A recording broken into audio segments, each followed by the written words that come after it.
Hello and welcome to Pain in the Podcast, your place to find out everything you've ever wanted to know about pain.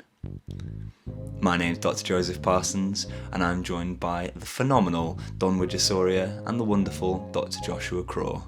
And today we're going to be talking about work and pain. Welcome in. Hello everyone and welcome to another episode of Pain in the Podcast. We're going to start off, as we do every episode, by getting to know a little bit more about each of us. Let's start off with a fact about you, Don. Okay, so my birthday is the 14th of July. Happy birthday. Thank you. It's the 23rd of March. Every day is my birthday. But that means that I have the same birthday as Dan Smith from the Bastille. Frontman. The Bastille? What did I say? You said from the Bastille. I meant the Bad Steel band. No, the Bastille. What? I Bastille. can't say it From anymore. Bastille? Yes. Yeah, okay. Yeah, he didn't charge against France, did he? No, not that one. But yeah, great singer, amazing voice. He's done a backflip. That wasn't him. That was You? Brendan Urie. But regardless, he is a wonderful singer, and I'm very happy to share a birthday with him. But I was quite upset because they were playing a special gig on the 14th of July last year at Alexandra Palace in London, and I really wanted to go because I knew it'd be special. But no one else wanted to go with me. Well, that is actually a real big shame. I've always wanted to go to Alexandra Palace. Yeah. Who do you share a birthday with, Josh? Two people. Well, more than two people. Probably 365th of the entire population of the Earth. You list them all. Yeah. Most notably is Jean-Claude Van Damme. I don't think that's the most notable. You don't think so? No. I do. It depends what demographic Who's we're the with. second one? The artist Neo. Do you know what? That's... I see so much in you. Of Jean-Claude Van Damme? Of both. You're No, like, if Neo. I had to describe you, you're a 50-50 mix between Like, Van Damme and Neo. Whenever you wear a hat, I'm like, damn, that's Neo. And Yeah. because it's just tilted off to the side. I just thought that's just because you've got a funny shaped head, but Yeah. now I know it's because you've got Neo inside of you. Yeah. No. Do you know who I share a birthday with? Go on then. One, my dad. Oh, well, I knew yes. that one. Yeah. And two, Justin Bieber. Baby. I said there Oh. was a girl who was in my lab. There was a girl who was in my lab during my PhD, and I was like, "Oh yeah, it's my birthday on the 1st of March." And she was like, "Oh, it's my sister's birthday on the 1st of March as well." And I was like, "Cool, all the best people have their birthdays on the 1st of March." And she was like, "Justin Bieber does too." And I was like, "Well, not all the best." And she's like, "No, you said the best." So there you go. She thinks I love Justin Bieber. That's a fact that you can't forget now, Joe. Yeah. I'll never forget it. Speaking of facts, my fact about myself this week is that I used to do belly dancing for over a year. And if you're lucky, or unlucky, depending on how you see it, I might put some videos on the Patreon. Oh, well, maybe Don and I will see that later? Yikes. Depends how much you're willing to pay. Nothing. Okay. Very You'll probably little. see it anyway. Yeah, almost nothing, in fact. How much do we pay you to not see it? Oh, there's not enough money. Okay. It's going to happen. Mm-hmm. Anyway, Josh. Yeah, so a fact about me is that I really enjoy gaming. I'm not particularly good at it. I'm not particularly talented at it. But it's something I enjoy. And I always end up playing games that, played in my childhood. So Pokemon, but not the new Great versions, like Pokemon Red, the original one. Are we talking about Gee. gaming as in like computer gaming or board gaming? Wow. Well, I do really enjoy board gaming as well. You said this episode that you were not very good at it, but you enjoyed it about gaming because you're trying to be humble Yes. after the previous episodes. The humility but is there is a really... game you're quite good at, isn't there, Josh? Well, I wouldn't say quite good at. You'd say top 300 in England or in the world? In England. In England, top 300. And what is that game? Settlers of Catan, but that's only after less than 100 games online for ranking. So, I will keep you all posted if anybody's interested or if anybody wants to play. You can find me on colonist.io. Big shout out Klaus Teuber. I'm guessing that's how you pronounce it. Yeah. Klaus Teuber, yeah, big shout out. I would say the best board game ever created, in my opinion. Do you know what? I have not played. You've not played Catan? Oh, we'll play tonight. We're playing Catan tonight at Patreon. If you're lucky, we might have a second stream. It's a joke. It's a third stream. I thought you were making a joke about just resources. Like, Yeah. water's not a resource, but I thought you were just making a tenuous joke. No, I wasn't. I'm not very funny. Okay, either way. Are there any other games that you're ranked on? I played chess as a kid, but Josh played chess as a kid and failed to tell me, which I would say we've been best mates for, nearly a decade now? 8.5 years? oh my god, yeah, it's coming up to 9 years. Exactly. And Josh was like, oh yeah, I've played chess every day since I was like 8. And I was like, how the fuck I'm just a terrible friend. That's what, in fact, you know what? Fuck it. That's what I've learned about myself this week. I'm a terrible friend. Something I learned about myself this week as well. We're going for it, aren't we? Actually, no, we'll save this one. But yeah, I just don't tell people about things that I do.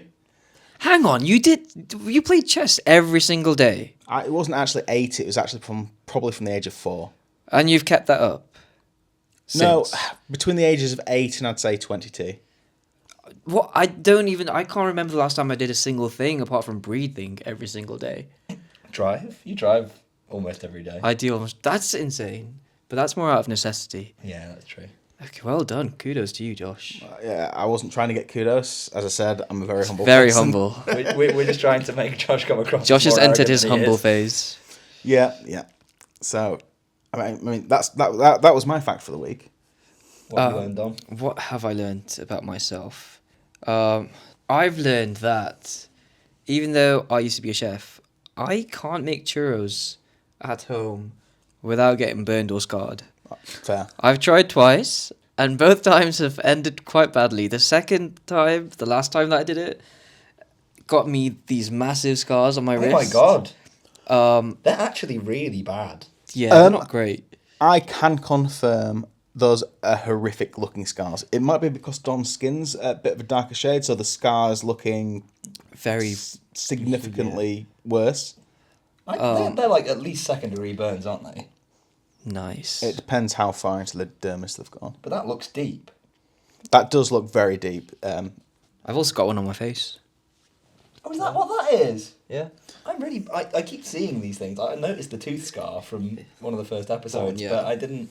It was horrible. Every time I looked in the mirror, I just found a new scar. Don, are all your facts just about ways I you've think scarred so. yourself? Broken his finger, scarred by a tooth, scarred by churro oil.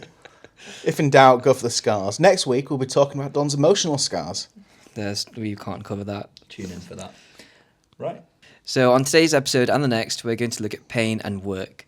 We'll talk about the challenges that people with chronic pain face when entering the workforce and staying in the workforce, dealing with their colleagues, dealing with benefits, and everything about pain and work. Okay, yeah, absolutely. And you'll even get to hear about how we set up and ran our own Etsy store for a week to see whether it's really a good career option. So stay tuned to hear all about that. Exciting stuff. So, as some of you might know, chronic pain and work aren't often hugely compatible. One study from the US found that 83% of people with a high impact pain were unable to work, and another study in Europe found 61% of people with chronic pain were unable to, or were less able to, maintain work outside of the home due to the pain. That is a significant amount of people. That is a massive amount of people, isn't it? Yeah, bear in mind that in the UK we've got 5.5 million people with high impact pain. So even if that lower figure translates across to the UK, that's over 3 million people who are unable or less able to work due to their chronic pain. Yeah, those are some crazy statistics. Let's have a chat about why it's so hard for people with chronic pain to get into the workforce.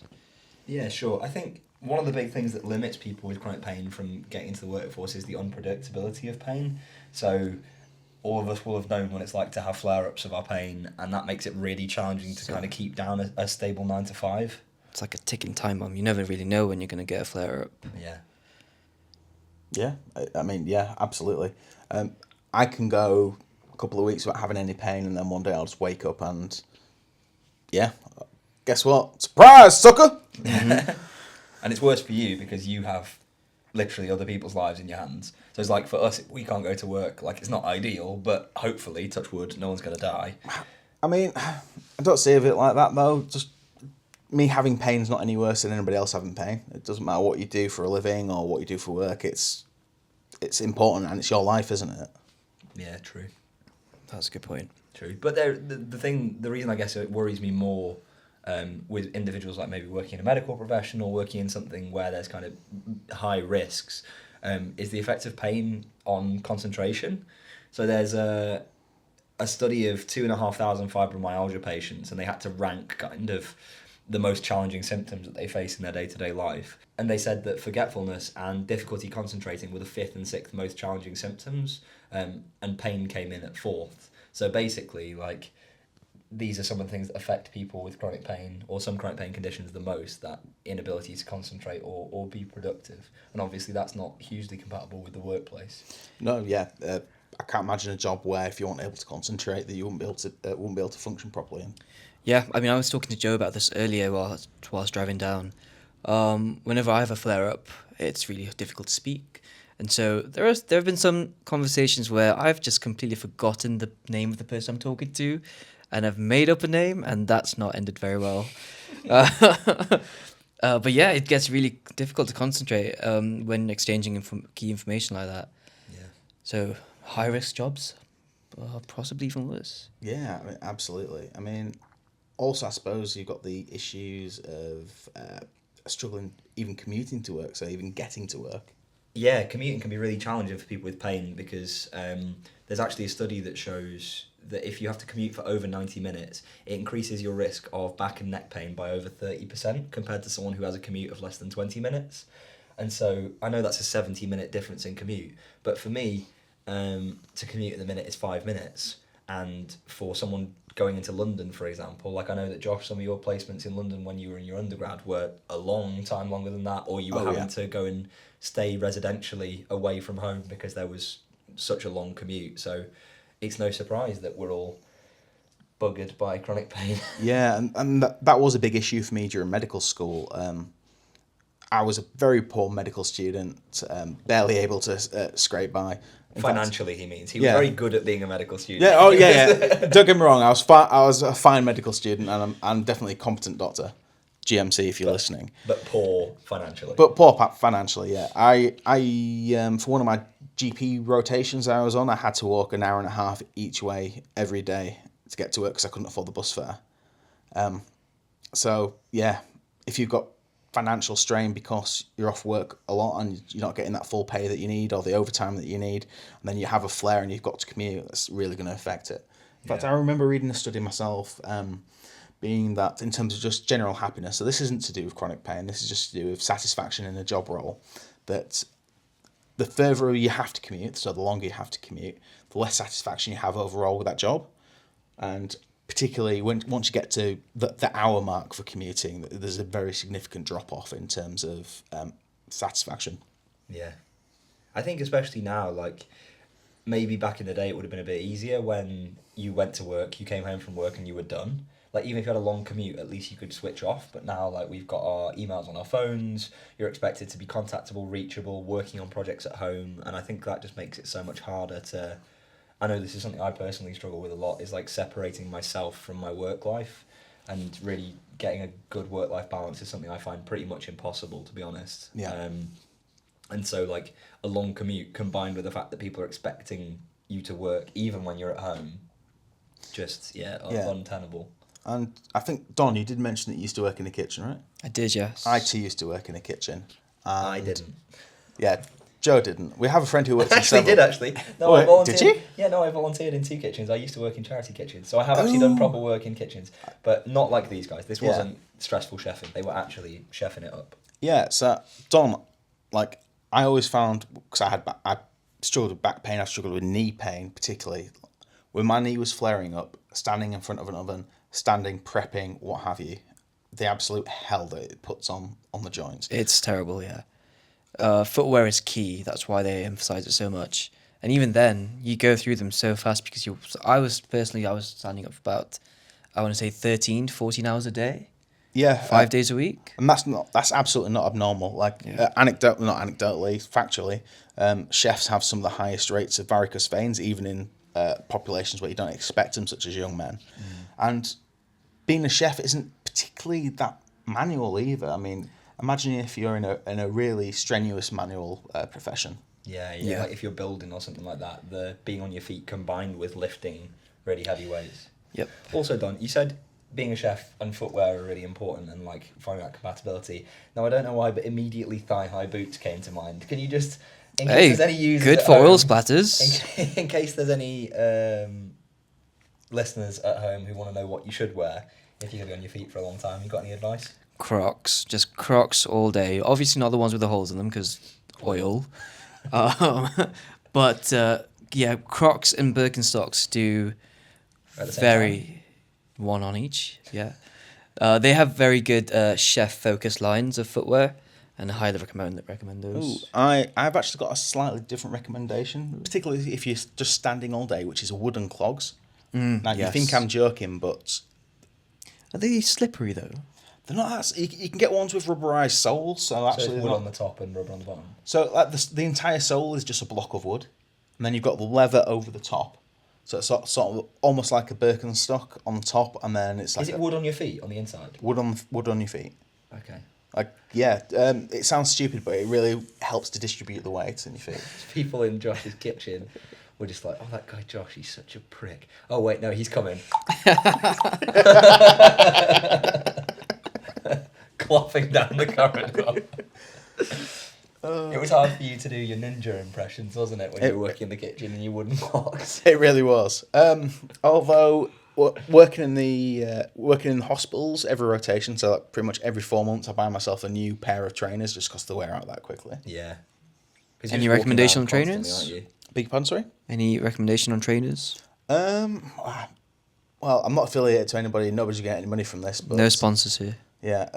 Yeah. I stick with Nike running shoes. They're incredibly comfortable. Could not agree more. Yeah. I tried a pair of Skechers, and they was the most uncomfortable shoes I've ever worn in my life. I don't think you're old enough for Skechers yet, Josh. All the nurses wear Skechers. All the True. nurses, like all my friends who are nurses in their 20s, all wear Skechers. Like they say, they're the most comfortable. And I'm with Josh. I tried on a pair of Skechers when I was looking for shoes to do physio placements, and yeah, Nike running shoes still the top. There aren't any rules about colour, are there? Like, they don't have to be white. If you're going into theatre, white shoes, but like everybody wears Crocs now if they're going into theatre, for Oh, example. okay. Yeah, I don't think there's any rules on the colours. I think it's one of those things where it's like scope of professionalism. So like if you're wearing like bright pink shoes that every time you step on the floor they light up, like that's probably deemed inappropriate for clinicians. Except in peds. I was Maybe just in- about to say. Maybe in paediatrics, like they are things about like having shiny shoes and exciting things for kids to get them talking to you. Do you know what? Every single doctor that I work with the exception of maybe some consultants, wear trainers. Very Yeah. brightly coloured, mostly. But And those consultants are only ones who are doing specialties where they don't have to be on the front line. They can they're in an office based. typically, yeah. It's typically surgeons outside of surgery. Yeah. They wear their own sensible clothes. They've got nice brogues on or some Oxfords. Because they can afford them. Yeah, well, I definitely can't. Not on my junior doctor's salary.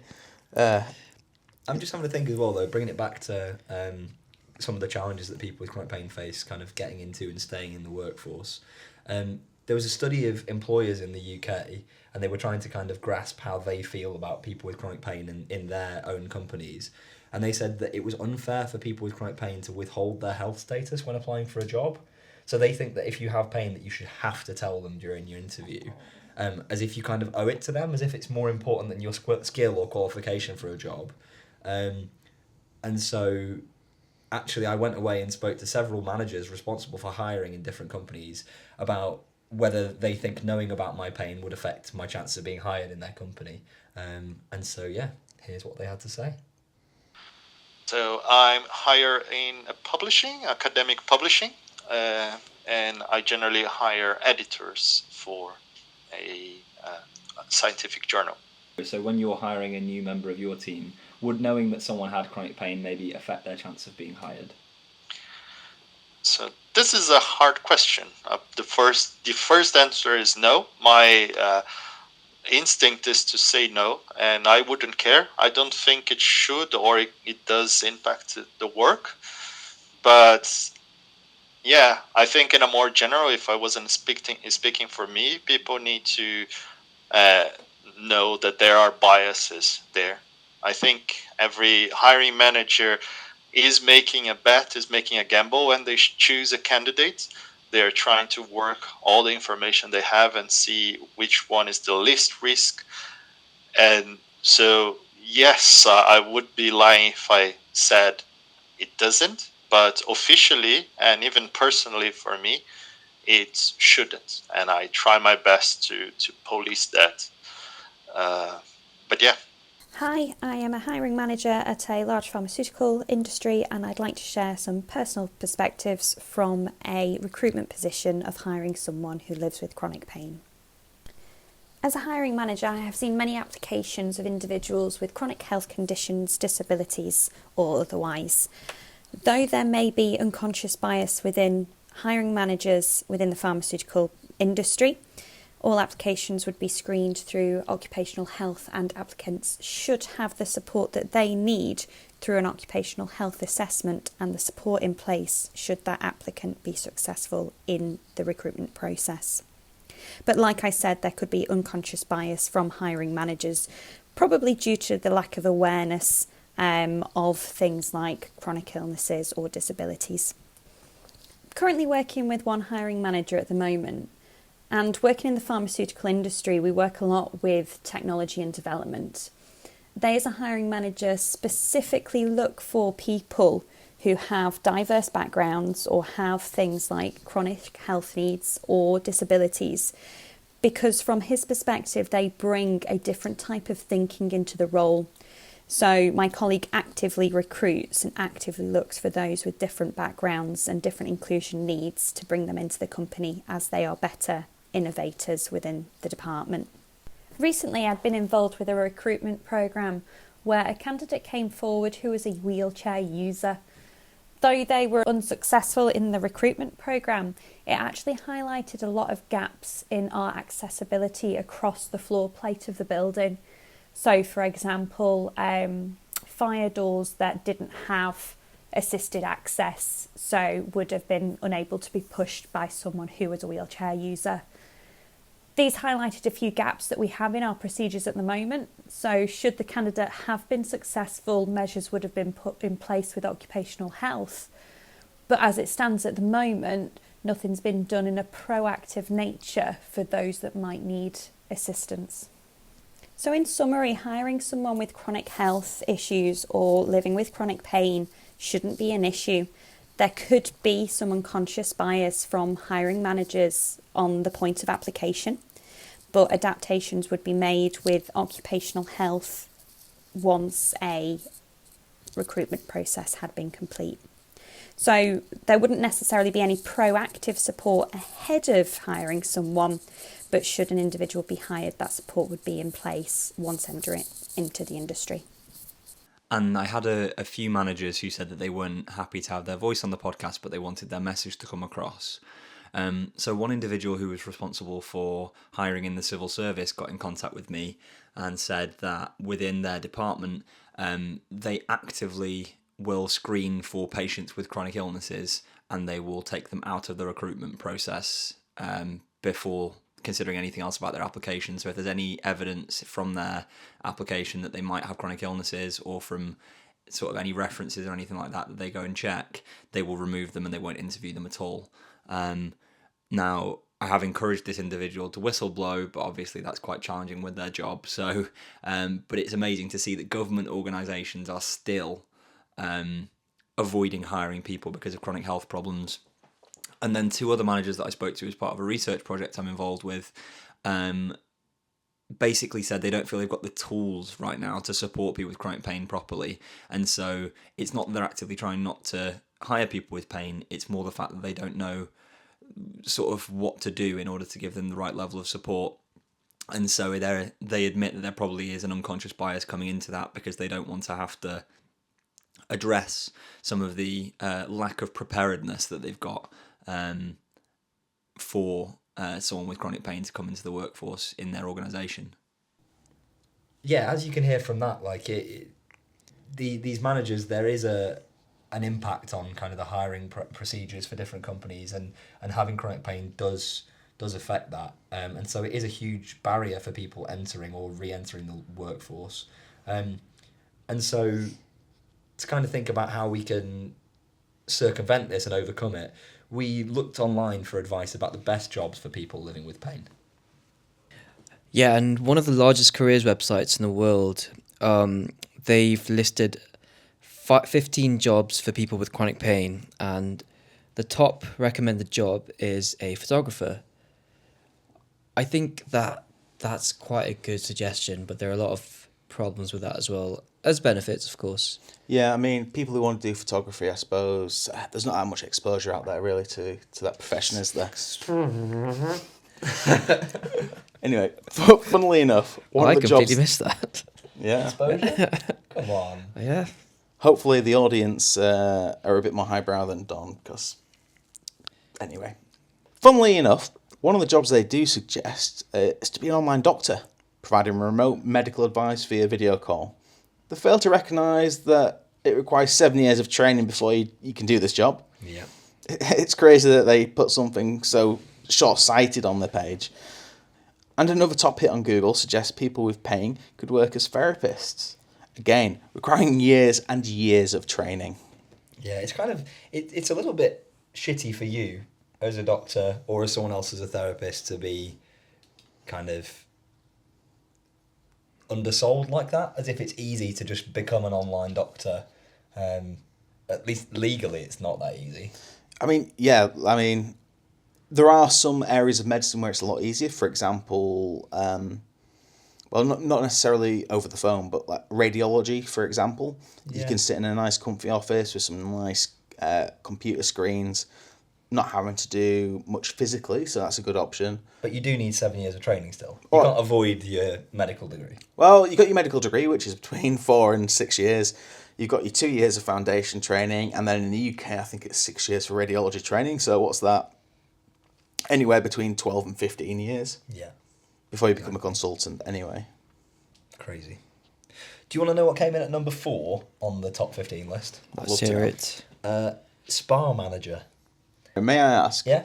Is this a spa where you go for like massages? Yes, or is... SPA, not... Okay, not a shop, okay. Not the corner shop. I did a quick Google, and according to professionalbeauty.com, there were 3,671 spas in the UK back in 2020. That's the most recent estimate I could find. So I did a quick calculation and worked out that if every spa had 3 managers, I think that's reasonable. Sounds reasonable, Like yeah. split the hours. The chronic pain population in the UK could share each of those jobs, 1 to 2,542 of us, so one job for every just over 2,500 of us. And if we call those jobs 37.5 hours a week, then we could each work for 53 seconds a week. Wow. So the spa is going to be incredibly poorly managed because there'll be no time for anything but handovers. But it's kind of nice. Yeah. can Maybe send one email. Yeah. Really quick email. Depends how quick you can type.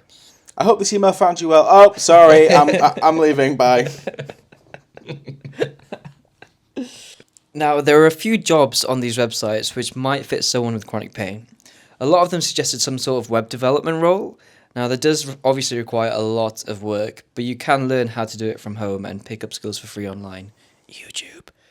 However, one of the jobs that came up throughout a lot of these lists was a craft seller on Etsy. So, logically, we only had one choice, really. We were going to see how much money we could make from Etsy over the course of a week. What did we make, Don? We made fridge magnets, obviously. We were pretty impressed with the outcome. So we started selling them online to see if we could make enough money to live off just by using Etsy. And to make the odds of our success even better, we decided to be upfront with what we were going to do with the money we made. We're going to donate it to charity. So you want to take that with a grain of salt, because I assume people trying to make a living won't be donating everything to charity, right? Precisely, but I think we were just desperate to increase the likelihood of anyone purchasing anything from our Etsy store. It would be nice. Just I've got a very fragile ego. So there you go. Shall we see how that started out? Yeah, let's move on, eh? Here we go. So we're here filming some episodes this weekend, and we thought it'd be a very good opportunity to make some fridge magnets. I believe in one of our early episodes we mentioned about an Etsy store and how people with chronic pain can potentially make money through less physical means. So Don, Joe and I, we're going to make some fridge magnets, aren't we, Don? Yes, we are. Any idea about how we're going to do that? Because I'm not crafty. No idea. I've only bought them. I've never made them. Yeah, so I think what Joe's idea was is we've got some bits of lino, and we're going to carve in sort of a relief of an image just to see how we go, and potentially then cast those with some putty of some description, and then add a magnet. Sounds good. So I've got my piece of lino here. I'm going to draw a knee for myself. What are you going to attempt to draw? I'll guess I'll do a nose then. A nose? So I've gone for, with mine, in order to represent the back, I thought if I just did a spine, it would just look like a straight line and no one's ever going to buy that. So I went big, and I think I should have gone home. I've made a vertebra, so one of the segments of a spine. It's quite asymmetrical. Bits are quite phallic, and one bit of it does look like a shoe print from a mid-noughties Adidas shoe. But I made a frame around it, and the frame looks to be working well. It's incredibly difficult to draw on lino. What do you reckon, Don? Oh, wow. Sorry, I've just seen Don's, and it's just... Holy crap, that actually starts to look like a nose. Yeah, I don't know how that came about. I just used lines. I listened to my GCSE art teacher. I just went for it. You've done a really good job. You've done more of a, you know, those wooden, what are they called? The models, the human models. Yeah, the ones that you can sort of move and manipulate into. Yeah. You've gone for that look, which I've always liked. I'm going big or going home. Well, I'm going home regardless, but we'll go big still. I think you've done a very good job so far. Sort of looks like Italy, if I'm being completely It honest. does, but then Italy does look like a foot. A boot. A boot. It looks very satisfying. It looks like shavings of like a hard cheese, like a Grana Padano or something. Ooh, that's Italian cheese, right? Yeah. I absolutely adore Italian cheese. Do you know why I always choose Grana Padano? Please. Because I find it a lot easier to pronounce than Parmigiano Reggiano. And so I don't want to offend any Italians by... Well, we're past We've that already point. I needed to say it. I've got the technique down now. I realise where I was going wrong. Where are you going wrong? Can't tell you, because that'd be cheating, wouldn't it? I mean, it would just be advice. Yeah, my advice is you need to learn how to do it. Watching you do this, Don, is very anxiety-inducing because you're going so close to your fingers. I really don't understand what the problem is. I don't know how else you're meant to do it. Maybe going away from you? What does that mean? Like this way? Yes. Nah, you have way less control. Okay. I'm a true artist. If anybody would like to vote which one of us ended up cutting ourselves in this, please post. Whomever buys Don's is going to get a lot for the money. So I'm always thinking about the... Actually, no, I think mine's customers. just small. I think that's where it is. Hello and welcome to a soundbite that I'm going to cut into every episode. Look how long that is. That's great. Alright, Woody Woodpecker. The point of how difficult it I is. stabbed myself. Oh, look at that. Did you start to cut towards I did yourself? start to cut towards myself. Ow. So anybody that bet on Joe cutting himself has now won their bet. I didn't think we'd actually end up finding out. So as you can see, our Etsy adventure was going really, really well. Just like insanely well. We couldn't believe it. Etsy couldn't believe it. Inland Revenue couldn't believe it. Admittedly, fridge magnets are somewhat of a silly product to be selling because it's not the freaking 1960s. But you get the point. We just want to see if it was possible, feasible for us to live off whatever earnings we could get selling anything on Etsy. So we'll get back to the rest of that later in the episode, but for now we're going to talk about some advice for people with chronic pain looking to re-enter the workforce. Yeah, a lot of people with chronic pain who really want to return to work are kind of desperate to return to work and regain that sense of normality. They end up volunteering because it offers them a little bit more flexibility, but it also gives them occupation. And when I say occupation, I don't mean a job. In a way, of course, it is a job, but occupation as in like filling your time is so important to give you a feeling of purpose. Now, as someone with chronic pain, I don't know how you guys feel about this, but I've always been very against the concept of forcing or really like pushing people with chronic pain to volunteer, because it feels a little bit to me like free labour. But I've actually had a few people convince me there might be some value in volunteer schemes for people with pain. Yeah, you might have heard about people speak about benefits like developing time management skills, leadership skills, and things that are a little bit more wishy-washy. It doesn't necessarily help you get back onto the job ladder. But there are some volunteering opportunities out there where you can really get really useful training to get back to work. Yes, you can get tutoring training to help support teenagers with maths and English through Action Tutoring. So befriending.org offer various types of safeguarding training. Even the Scouts offer training on mentoring and coaching. But sometimes it's hard to find volunteering opportunities with obvious benefits to you as a volunteer with chronic pain. But we try to put as many possible in the comments below. So check them out. Yeah, and I guess like with any of these volunteering experiences, one of the key benefits is the reference. So some employers won't care about your references at all, but I'm going to say pretty confidently that most of them will care about that reference. So even if you only volunteer for 3 months, it can make all the difference if your volunteering supervisor gives you a glowing reference. Yeah, and I think it's not quite word of mouth, is it? But like knowing that you've been able to work for that long. Yeah. I think that is a big sort of, we mentioned with the managers earlier, didn't we? That big stopgap between sort of like, am I going to have to get cover as well? Yeah. Yeah, I think something that people with chronic pain might go through is just a gap in their employment, and that can be really difficult to talk about. Yeah. When applying for jobs, being interviewed. So just trying to find ways of there's lots of resources to support you and try and frame that gap in employment in a really positive way. Yeah. To help the employer understand what you were going through, because I don't think anyone should be ashamed to talk about it if they feel like they can and want to. Yeah, absolutely. I mean, why would you want to work for an employer that would see you negatively for having chronic pain? Exactly. Yeah. Like it really, it's very depressing that overcoming that current point where you couldn't work to reach a point where you can re-enter the workforce, which is not something everyone's capable to do with their health, because some people's health just doesn't permit. People don't recognise how strong that is. Like, really interesting, right? As I've said before on the podcast, I'm currently retraining to be a physio. And in one of our lectures, we had to talk about stereotypes. So this was talking about like stereotyping and writing what words people think of when they say certain things. And so you had to write down 5 words that you felt characterised you.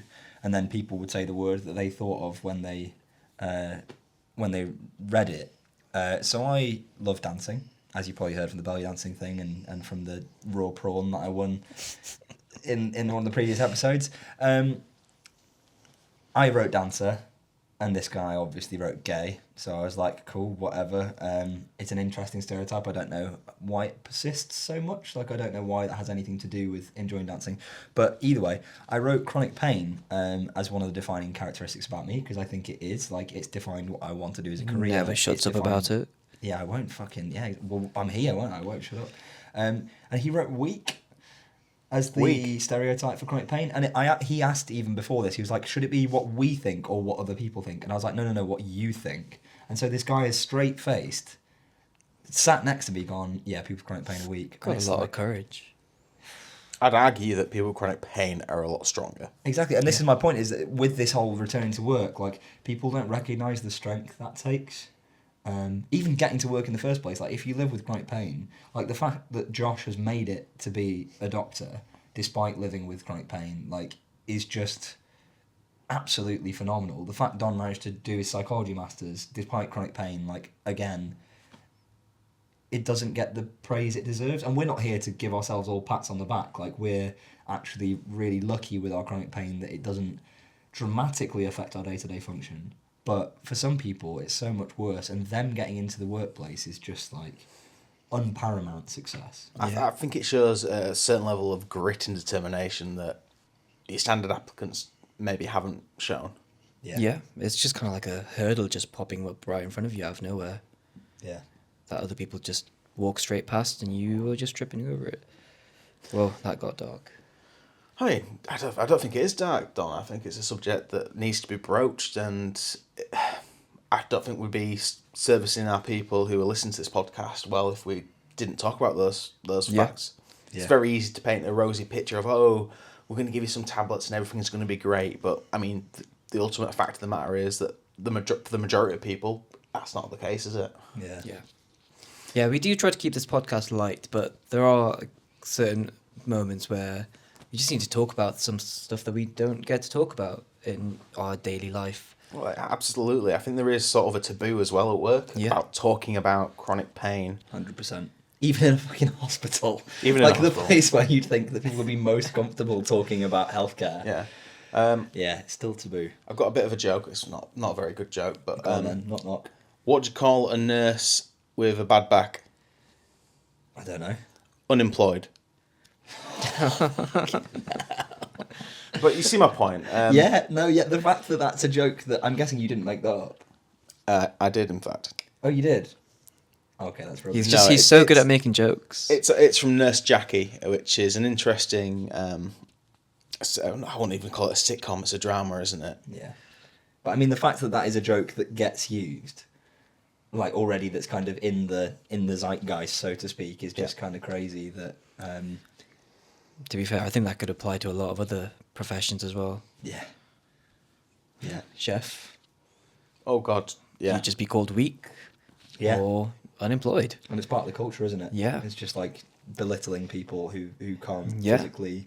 I remember do stuff. there was just moments where just the thought of asking for a sick day was just terrifying. Oh yeah. I think there's a saying, isn't there? The raised nail gets the hammer. Yeah.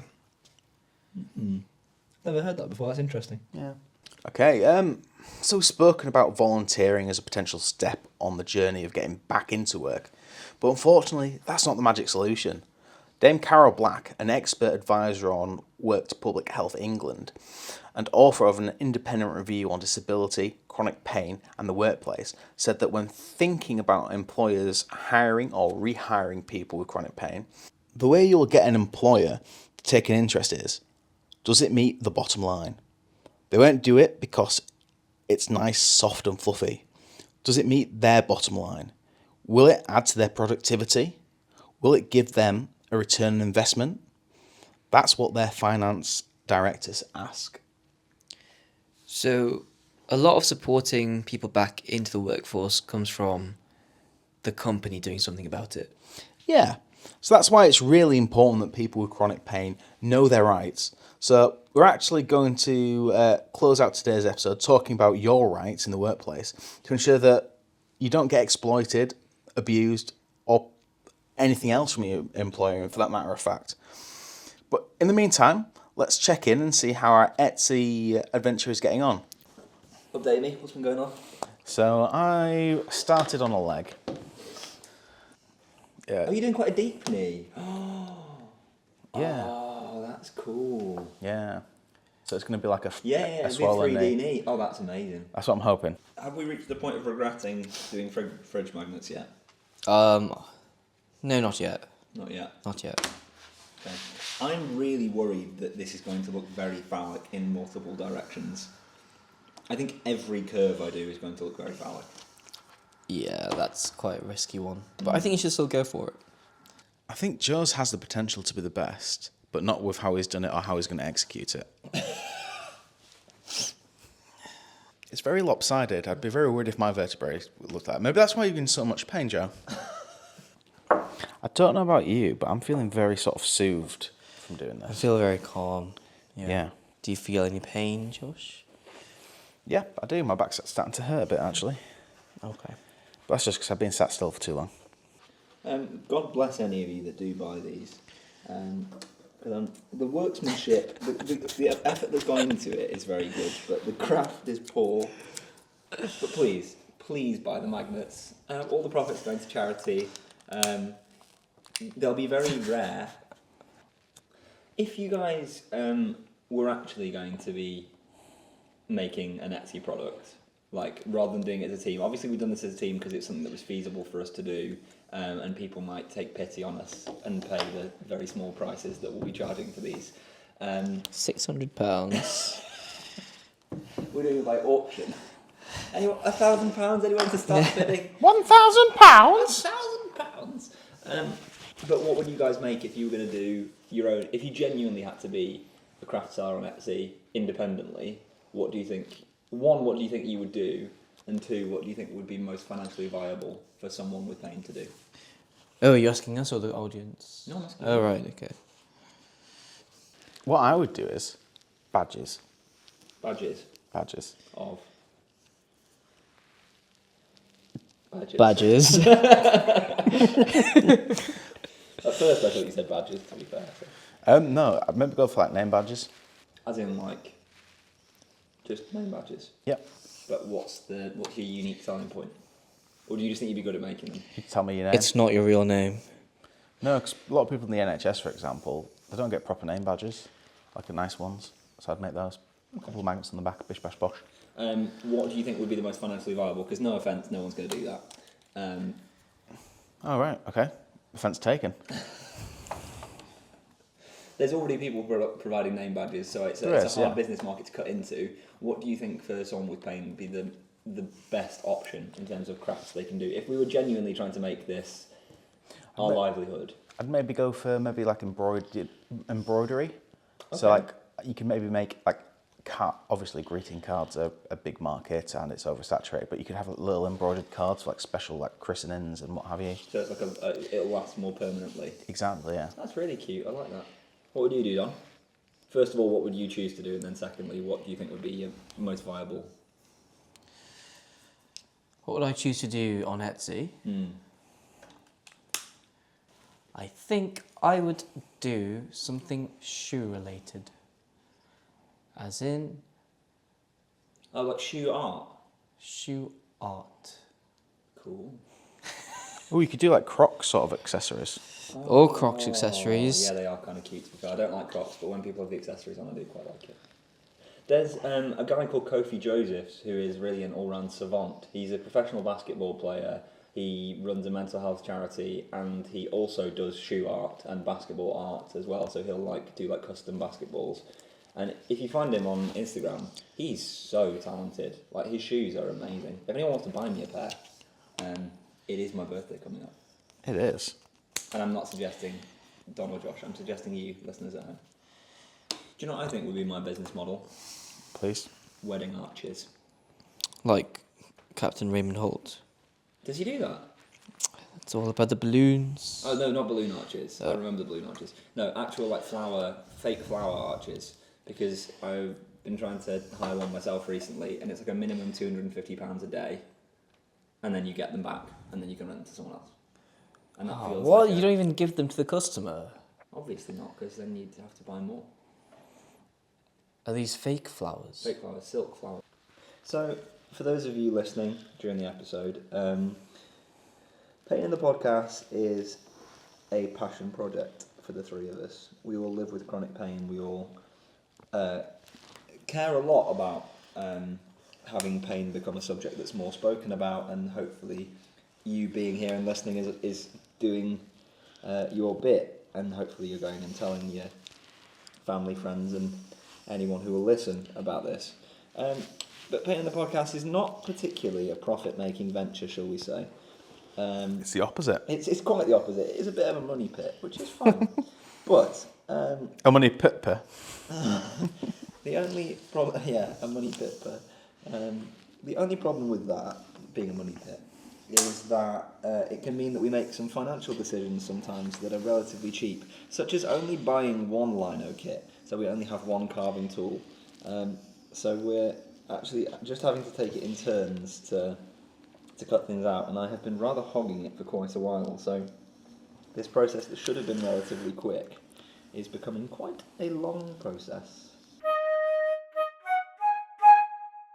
As I said before you heard the segment about our Etsy adventure, we're going to round out today's episode by telling you about your rights as an employee or potential employee with chronic pain. One thing that can be hard to accept as someone living with pain is the disability label. Some people feel that this changes who they are and how they will be perceived by the outside world, but it's important to recognise how this label can also help to protect your rights. The Equality and Inclusion Unit of the University of Leeds suggests that most people with documented chronic pain or fatigue for 12 months or longer can reasonably be considered as disabled under the Equality Act of 2010 if the pain impacts their day-to-day activities. So, what protections do you have under the Equality Act of 2010 if you're recognised as disabled by the Act?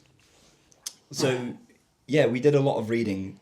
Basically, between us, we went through the whole Equality Act, which cover to cover is not necessarily the most thrilling read, but nonetheless an important one. And we've kind of managed to shrink down the key things that you need to know as someone with chronic pain and sort of considering being in the workforce. So first and foremost, the employer cannot discriminate against you in hiring, promotion or provision of training. So I know a close friend of mine who works up in Scotland, or used to work up in Scotland. He worked in a bank and they refused for 23 years to promote him. Even though he was fulfilling all the criteria for promotion, they said, you've got pain, we don't trust you that you're going to be reliable, so we're not going to promote you. So that was against the Equality Act. Unfortunately, this was before 2010 when he was forced to retire due to ill health, but no longer can people discriminate against you in that respect. Well, it's absolutely disgusting in that case, isn't it? Or any case in that matter. Yeah. I mean, I think if you had chronic pain before 2010, or even if you don't know about the Act, why would you mention to your employer? Like, what benefit could you possibly have, eh? Yeah. Another thing from the Act is that they may not fire you based on your condition alone. Yeah, so if you are performing up to what is deemed to be a reasonable standard for the job, then they cannot fire you when they find out about your condition. And you'll see in the literature quite a lot of sort of disability lawsuits about people who, when they found out that someone had an invisible disability, they were taken to court because they fired that individual. So they were taken to court by the individual with the disability. And I'll see if I can find any examples of successful court claims there, so you can see that this does have precedence in the UK legal system. Yeah, and another one that's in a bit of a grey area is that they have a duty to make reasonable adjustments for you. Yeah, reasonable adjustments will be things like installing a ramp. So if you're in a wheelchair, like, it is reasonable to expect that a building in the 21st century should have wheelchair access. That's not unrealistic to ask for. It's not unrealistic to ask for there to be a lift. It's not unrealistic for there to be access to standing pads. For example, say that you work in a kitchen and you've got osteoarthritis, or you've got fibromyalgia, or you've got CRPS. There's often a lot of pain in standing for long periods of time, and having a softer padded surface can help with that. So that's a reasonable adjustment. You guys seen the video of that chef in some my God, kitchen? yes. I don't know where the kitchen is or what condition he has. I think he's in the States. No, they wouldn't be that accommodating, would they? What I think- video I is think this? it's his restaurant. Oh, right. Okay, well then, yeah, go him. He's built this contraption which attaches to this bar that's suspended just below the ceiling. Yeah. And so it acts like this pulley system, and he uses that to support as like a back brace almost. He sits on it. It's He like sits a on floating chair. It's like, imagine that. Do you know when you go on a zip line, like Yes. in a park? Is it a bit like a sex swing? In a kitchen, yes. Oh, wow. It's almost, I guess, but it's like a zip line in a park. So you're like sat on one of those circular seats and it's supporting you, but instead of him having to kind of straddle it, it's like a slightly curved thing that comes down. So there's a rail running along the ceiling across the whole kitchen, so he can pull himself through the kitchen. Yeah. Because he was, I think, I might be wrong, and we can correct this in the show notes, but I think he was in a motorbike accident, and I think he was paralysed from the waist down. So he can't walk anymore, obviously, but he also, using a wheelchair in a kitchen, like, they're just not designed for the spaces, whereas if he's on this kind of smaller contraption, he can go in between people. Yeah. Really, really cool, And a really cool efficient adjustment to have made. efficient use of the space as well, because it seems very easy to integrate into the kitchen. Like, all the other employees seem to have just adjusted really well to it. Yeah, absolutely. So yeah, there are things they can do for you. Yeah, and it's not just the employers themselves, actually. Employment service providers, so people like Job Centre UK, Job Centre Plus, they must provide equal opportunities for work and training. So if you go and you find out that there's a course being offered by the job centre, you need to be given equal access to said course, whether you're disabled or not. So if that's like a literacy course, or if that's trying to get people their maths GCSE, for example, if you have chronic pain or disability, then you cannot be discriminated against due to that in terms of the provision of training. Yeah. And employers can ask about your health status before offering you a job. That is, unless there are very specific capabilities needed to carry out that job. Yeah. For example, I think if you wanted to be an officer in the army, you have to be able to lift a certain amount. Yeah. And you have to do like a certain physical, run this far within this time, carry this weight, etc. Yeah, indeed. But I mean, most jobs in today's society aren't as physically demanding as that. No, exactly. And the thing is, I think like a lot of people with chronic pain aren't looking to go and do. They're not looking to become a power lifter a lot of the time. Like, obviously, some people will go into that, but you know what I mean? Like, that's not the career they're looking for. They just want to be able to have purpose and fulfillment and occupation. And there's plenty of ways to do that aren't so physically demanding. So yeah, they can't ask you about your physical capabilities or your condition before employing you.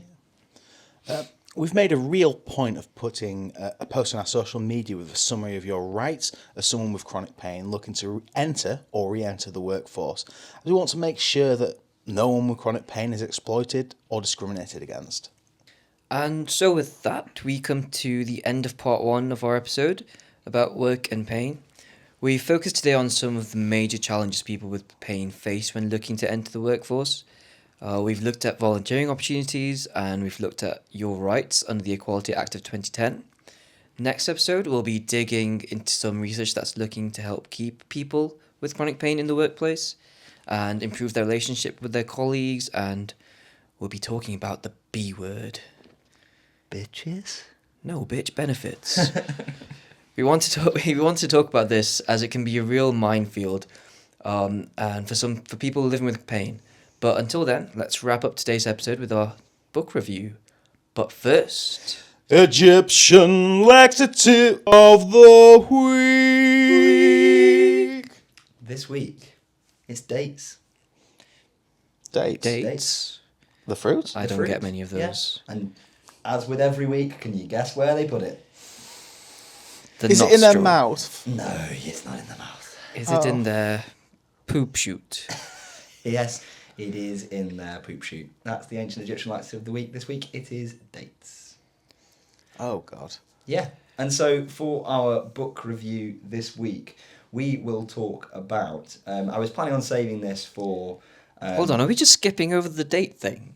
Yeah, I feel like I have a lot of questions. I too have questions about... Do they just let it sit there? I don't know. What happens to the seed?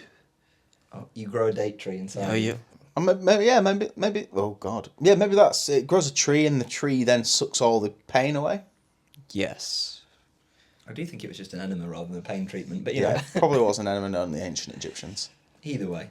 Yeah, I was planning on discussing this book with you guys when we came to do an episode about women in pain, because it is a really excellent kind of summary of the experience of women and also people of minority ethnicities living with pain, but I couldn't really wait to talk about this book anymore. So this is a book called Pain and Prejudice by Gabrielle Jackson.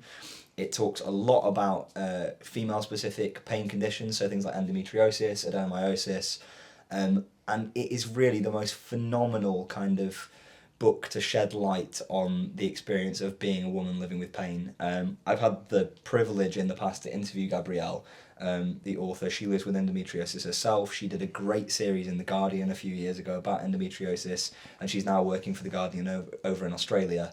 And we will try our damnedest to get her as a guest on the podcast when it comes to our episode about women in pain. But yeah, really, if you want to know more about it, particularly if you're like one of us, like all of us here identify as male, obviously that doesn't make us the best demographic to represent people with chronic pain. Very problematic. I don't think it is problematic. I think we just need to, make sure that we have people on that. I just meant males as in general. Well, Yeah, fair. But yeah, this book really helps you to kind of just only minutely, but really to start to get an idea of what it's like to be a woman living with pain. Obviously, we can never truly experience that. We can never truly experience the under-treatment by the healthcare system, but it's a great start to better understanding the experience of women in pain. So, Pain and Prejudice by Gabrielle Jackson, and the cover is beautiful. So, go take a look. Thank you, Joe, for that amazing book review. And yeah, you. it would be great to have Gabrielle on at some point. That'd be fantastic. Just to remind you all, we do have a Patreon where you can see more of the behind-the-scenes action, mostly just bloopers and us saying ridiculous things. And Josh's laugh getting increasingly higher and higher in pitch. This man has scared me today. I've never seen a laugh like it. It needs to go viral. I do have a question. How do you see a laugh? Oh, with your laugh, it's pretty evident. But yes, do check out the Patreon. It's got some fantastic content on there. And thank you for listening. Yes, thank you very much. And we will see you in 2 weeks' time. Yes, adios.